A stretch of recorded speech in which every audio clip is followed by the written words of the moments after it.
नहमदुहु व नसल्ली व नुसल्लिमु अला रसूलिहिल करीम अम्मा बाद फ़अऊज़ु बिल्लाहि मिनश शैतानिर रजीम बिस्मिल्लाहिर रहमानिर रहीम।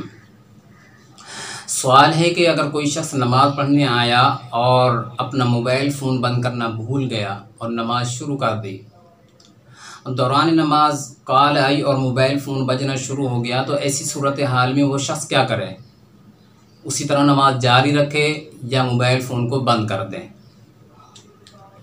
यकीनन मौजूदा दौर में मोबाइल फ़ोन लोगों की ज़रूरत बन चुका है और इसकी आफ़ात भी निहायत शिद्दत के साथ सामने आ रही हैं।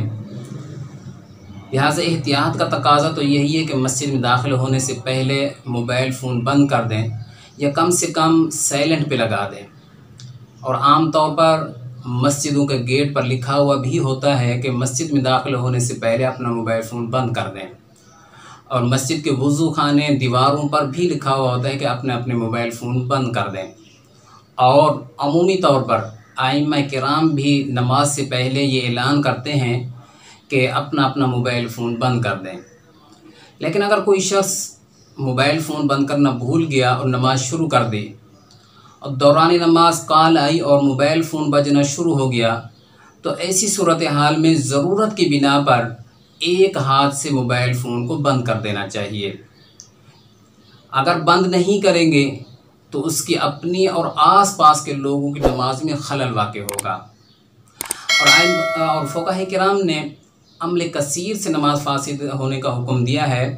और अमल कसीर की तारीफ़ इस तरह बयान की है कि काम करने वाले शख्स को अगर कोई शख्स दूर से देखे तो उसको यकीन हो जाए कि ये काम करने वाला शख्स नमाज नहीं पढ़ रहा।